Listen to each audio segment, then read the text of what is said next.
ఈరోజు కొత్తపల్లి గ్రామంలో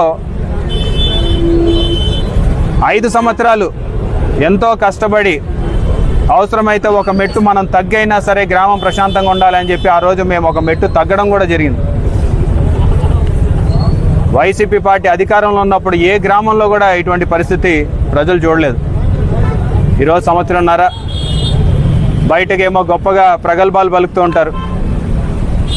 ప్రశాంతంగా అందరూ రైతులు వ్యవసాయం చేసుకుంటుంటాడు.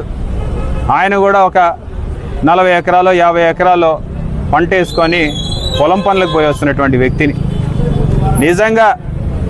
నిజంగా ధైర్యవంతులైతే డైరెక్ట్గా దిగి అన్నా కొట్టాలి.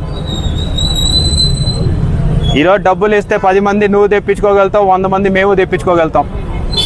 ఇదే పరిస్థితి కొనసాగితే 10 మంది కాదు 100 మంది కాదు ఇంకా ఎక్కువ మందిని తెప్పాలన్నా సరే దింపుతాం.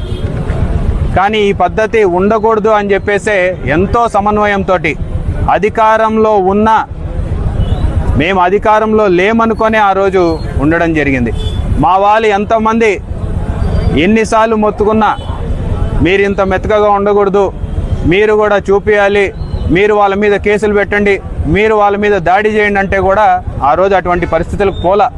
ఎందుకంటే గ్రామాలు ప్రశాంతంగా ఉండాలి, గ్రామాల్ని కాపాడుకోవాలి, ఒక్కసారి ఊరు చెడిపోతే అందరం చెడిపోతామని చెప్పేసి ఒక ఆలోచనతోటి ఆ రోజు మా నాయకుడు జగన్మోహన్ రెడ్డి గారు కావచ్చు, లేకపోతే లోకల్గా ఉన్నటువంటి నాయకులందరూ కూడా అదే విధంగా పోయినాం.